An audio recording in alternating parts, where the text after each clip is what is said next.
Assalamualaikum warahmatullahi wabarakatuh. Alhamdulillahirabbil alamin wassalatu wassalamu ala sayyidina Muhammadin wa ala alihi wa sahbihi ajmain amma ba'du. Pada hari ini saya akan menjelaskan salah satu materi dari psikolinguistik, yakni hubungan antara bahasa dengan otak, ya, atau dengan istilah lain neurolinguistik, ya. Pertama, pada pendahuluan, bahwa manusia memiliki salah satu organ yang ada di dalam tubuh, yakni otak, yang tentu fungsinya sebagai pengendali terhadap gerakan-gerakan anggota tubuh, juga termasuk pengendali atau salah satu alat memproduksi produk lisan, ujaran atau bahasa. Nah, kemudian selanjutnya kita akan melihat struktur atau bagian-bagian daripada otak. Ya. Yang pertama ada bagian otak depan. Ya, kita bisa lihat pada gambar, ini ada garis yang ditunjukkan. Itu adalah bagian otak depan atau frontal lobe. Ya. Kemudian selanjutnya bagian otak atas, ya, dekat ubun-ubun. Jadi bisa kita raba. Itu istilah lain dari bagian otak atas itu adalah parietal lobe, ya. Kemudian bagian otak belakang, ya, atau occipital lobe, ya. Kemudian ada juga otak kecil atau dengan istilah cerebellum, ya. Selanjutnya sumsum lanjutan, ya, atau medulla oblongata. Ya, kemudian ada bagian otak temporal, ya, atau temporal lobe, yaitu struktur bagian otak. Ya. Kemudian apa kata mereka?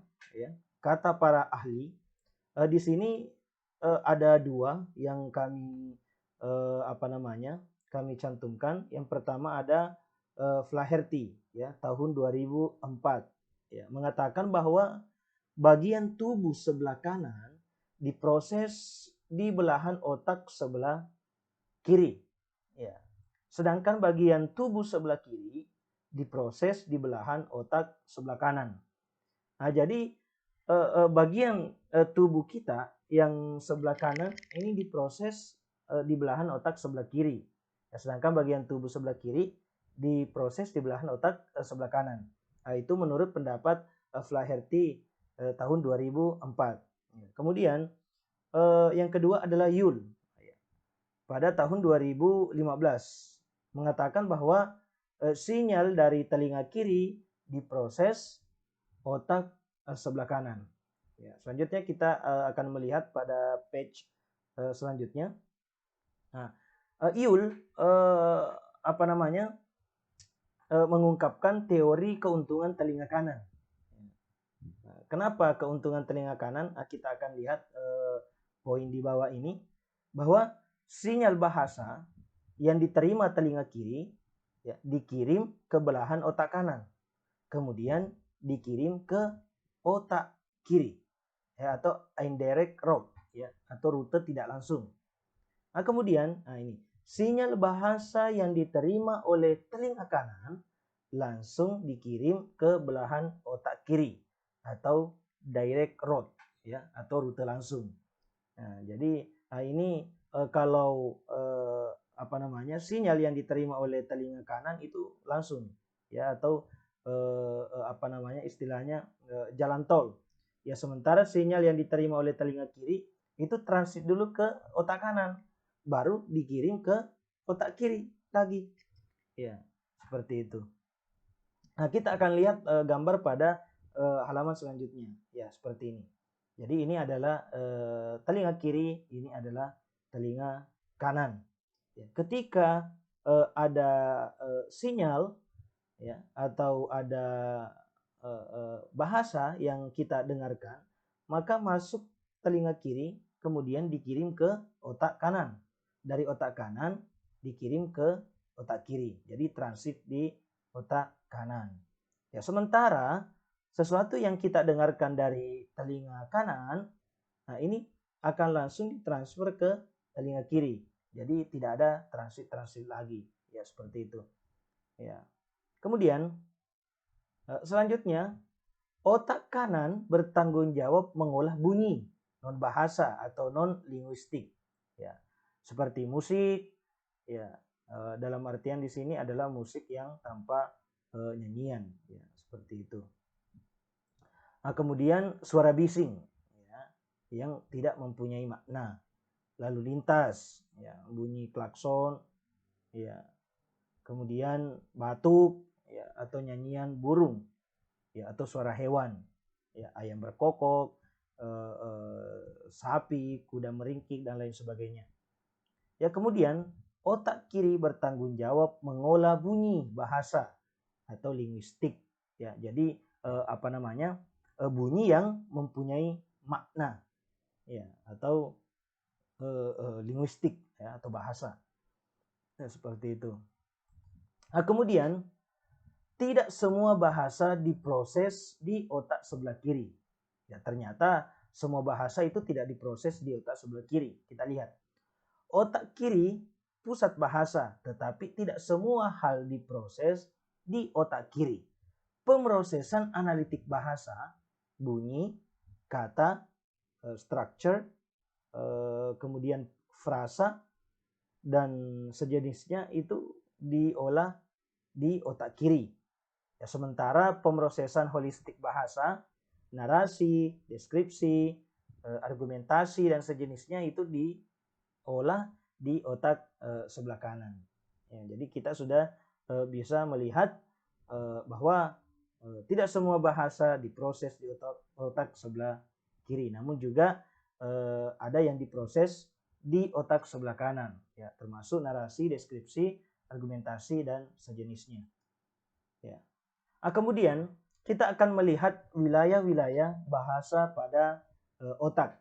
Ya, di sini ada 4. Yang pertama adalah Broca. Nah, ini sebelah kiri, agak depan, ya, Broca. Ya. Kemudian Wernicke, ya, agak-agak belakang, Wernicke. Kemudian cortex motor. Ya, cortex motor itu ke atas, ya, ke atas, ya, sesuai dengan gambar yang kita lihat. Kemudian yang keempat adalah arcuate fasciculus. Ya, saya kurang tahu apa bacanya ini. Ya, ya, seperti itu. Ya, kita akan mengenali satu persatu dari area bahasa yang ada pada otak kita atau pada otak manusia. Yang pertama adalah Broca area. Ya, area Broca atau korteks ujaran anterior. Ya. Broca ini ditemukan oleh Paul Broca pada tahun 1860. Nah, jadi untuk menghargai penemu daripada area ini, maka diambillah nama penemunya, Broca. Ya, maka dikatakanlah area Broca. Salah seorang dokter bedah asal Prancis. Area Broca di otak bagian kiri, nah, itu berkaitan dengan kemampuan bahasa lisan. Ya. Jadi kemampuan bahasa yang dikeluarkan oleh lisan, maka itu adalah kinerja daripada otak pada area Broca. Kerusakan pada bagian area Broca ini berdampak pada penurunan bahasa lisan. Ya. Nah, jadi apa yang ada di dalam pikiran ini susah untuk dikeluarkan, ya, karena terjadi kerusakan pada Broca area, atau dikenal istilah Broca apasia, ya, apasia Broca, ya, seperti itu. Nah, jadi banyak hal yang ada di pikiran namun tidak bisa disampaikan dengan lisan secara baik, ya, seperti itu. Kemudian yang kedua adalah area Wernicke, ya, atau korteks ujaran posterior. Ya. Sama dengan Broca, ini juga diambil dari nama penemu. Ya, ini ditemukan oleh Karl Wernicke. pada tahun 1870-an ya. Jadi 10 tahun lebih lama dari Arya Broca. Ditemukan salah satu dokter asal Jerman. Kemudian area Wernicke di otak bagian kiri berkaitan dengan kemampuan memahami ujaran. Ya. Nah, jadi apa yang diterima, maka yang berfungsi pada otak ini adalah area Wernicke. Seperti itu. Kemudian kerusakan pada bagian area Wernicke akan berdampak pada kesulitan memahami ujaran ya atau Wernicke apasia. Jadi ketika Broca bagus, maka akan mengeluarkan apa yang ada di dalam pikirannya, ya. Dan sesuatu yang dikeluarkan itu dapat dipahami dengan baik. Tetapi ketika area Wernicke-nya rusak, maka apa yang diucapkan atau apa yang disampaikan orang lain kepadanya, maka sangat susah untuk memahami ujaran tersebut atau informasi tersebut. Ya, karena Wernicke ini berperan penting dalam memahami atau mengolah ujaran yang diterima dari luar seperti itu. Jadi kebalikan daripada Broca. Ya, seperti itu. Kemudian yang ketiga adalah korteks motor. Nah, korteks motor ini ditemukan oleh Penfield dan Roberts pada tahun 1950-an. Jadi 10 tahun lebih dulu ditemukan korteks motor dibandingkan Broca. Ya, ditemukan oleh Dr. Bedah Sharaf. Ya. Nah, apa tujuan atau apa peran daripada korteks motor? Motor ini kan bergerak ya, yakni mengendalikan gerakan, ya, gerakan otot, ya, termasuk menggerakkan tangan, kaki, lengan dan lain sebagainya, ya, termasuk mata, kening, hidung, mulut, mengekspresikan bahasa dengan tubuh kita. Itu peran daripada korteks motor.